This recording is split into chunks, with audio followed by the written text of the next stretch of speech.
जादुई पत्थर।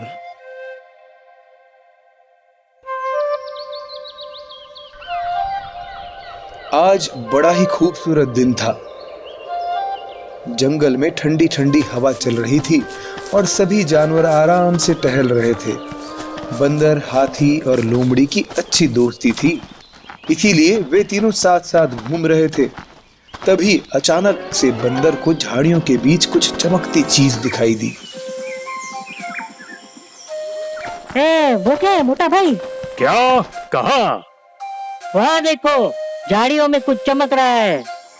हाथी और लोमड़ी को भी वह चमकती चीज दिखाई दी। ये तो कुछ अलग ही है, चलो चल के देखते हैं। तीनों झाड़ियों के पास पहुंच गए और देखा कि वहां एक गोल्डन पत्थर रखा हुआ है। हाथी ने तुरंत उसे उठाने के लिए अपनी सूंड आगे बढ़ाई, लेकिन बंदर ने उसे रोक लिया। रुको रुको मोटा भाई, क्या कर रहे हो? ऐसे किसी लावारिस चीज को हाथ नहीं लगाना चाहिए। क्या पता कुछ गड़बड़ निकला तो? लोमड़ी को भी बंदर की बात सही लगी। वह बोली, बंदर सही कह रहा है हाथी भाई, जरा संभल के। Okay okay. उसके बाद हाथी ने अपनी सूंड से उस पत्थर को थोड़ा लेफ्ट राइट हिलाया। जब कुछ नहीं हुआ तो उसने सूंड में उसे उठा लिया। तीनों उसे आश्चर्य से देखने लगे। वाह, क्या सुंदर है ये। लेकिन ये है क्या बापू? और ये यहाँ कैसे आ गया? ऐसा करते हैं, जंगल के राजा शेर से चलकर पूछते हैं, उन्हें जरूर पता होगा। हाथी और बंदर को लोमड़ी की बात सही लगी। वह तीनों शेर की गुफा की तरफ चल दिए।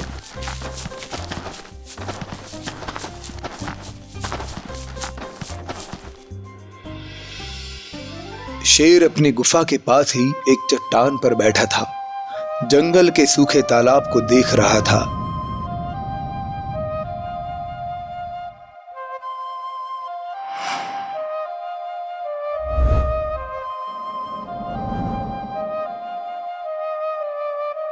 उसे चिंता थी कि अगर ये तालाब ऐसे ही सूखा रहा तो जंगल में सभी जानवरों के लिए परेशानी बढ़ती ही जाएगी। अगर ज्यादा दिन तक ये तालाब यूं ही सूखा रहा तो जंगल में सभी को बहुत परेशानी हो सकती है। आखिर कब तक सारे जानवर पास वाले जंगल में जाकर यूं ही पानी पीते रहेंगे? शेर सोच ही रहा था कि हाथी, लोमड़ी और बंदर यहाँ पहुंचे। नमस्कार मेरे राजा जी।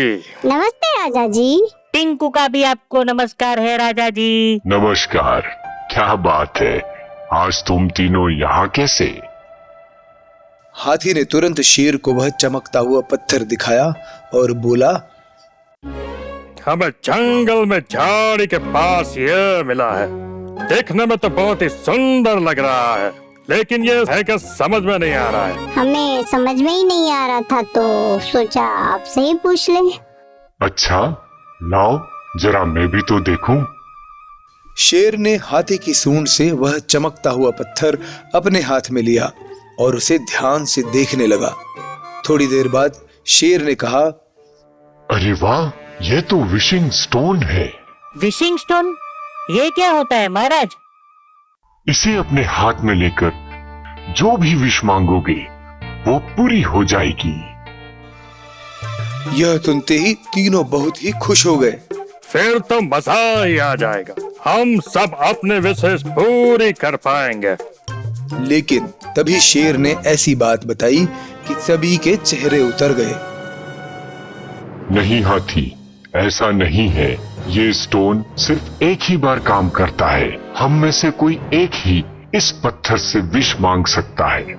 उसके बाद ये नॉर्मल पत्थर में बदल जाएगा।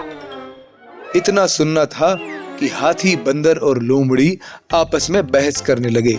इसे सबसे पहले मैंने उठाया था, इसलिए अब मैं विश मांगूंगा। अरे नहीं बापू, ये हम तीनों को साथ में मिला था हो, और सबसे पहले मैंने ही इसे देखा था। लोमड़ी बहुत ही चालाक थी।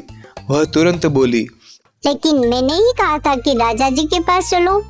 अगर हम यहाँ नहीं आते तो हमें पता भी नहीं चलता कि इसका क्या करना है, इसलिए विष मांगने का हक तो मेरा ही बनता है। इन तीनों को आपस में बहस करते देख शेर जोर से दहाड़ा।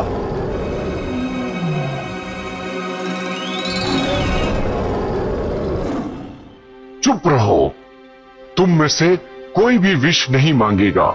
जंगल का राजा मैं हूँ और इस जंगल की हर चीज पर पहले मेरा अधिकार है, इसलिए मैं विष मांगूंगा। लेकिन महाराज ये तो चीटिंग है। और चुप, एकदम चुप। अगर तुम में से कोई भी कुछ बोला तो मैं उसे यहीं खा जाऊंगा। शेर की बात सुनकर तीनों डर गए और मन ही मन सोचने लगे कि हमने यहाँ आकर गलती कर दी, लेकिन अब कुछ नहीं हो सकता था। शेर ने अपने हाथ में वह पत्थर लिया और आंख बंद करके आसमान की तरफ देखा और बोला, ए विशिंग स्टोन, इस तालाब को हमेशा के लिए लबालब पानी से भर दो। जैसे ही शेर ने विष मांगी, वह चमकता हुआ पत्थर एक साधारण से पत्थर में बदल गया और धीरे धीरे सूखे पड़े तालाब में पानी भरने लगा और देखते ही देखते तालाब लबालब भर गया।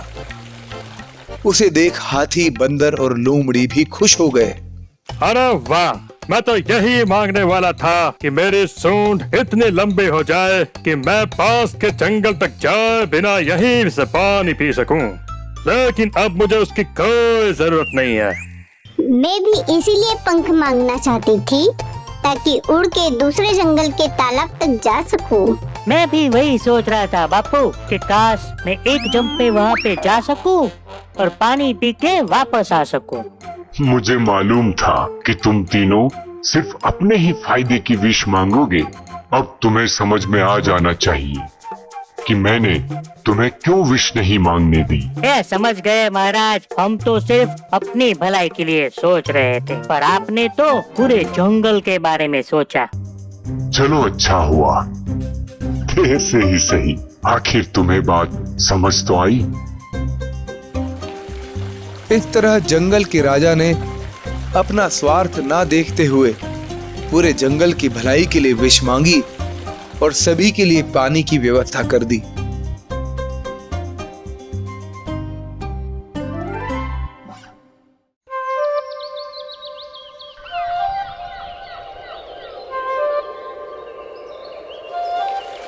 क्या भालू भाई, खरगोश को देखा क्या कहीं? अले पूरे जंगल में इतने साले खरगोश हैं, तुम किसकी बात कर रहे हो? अरे हमारे दोस्त मोंटी की। तो अच्छे बोलो ना, उसको तो छेल पकड़ के ले गया है, कह रहा था कि उसके पकोड़े बना के खाएगा।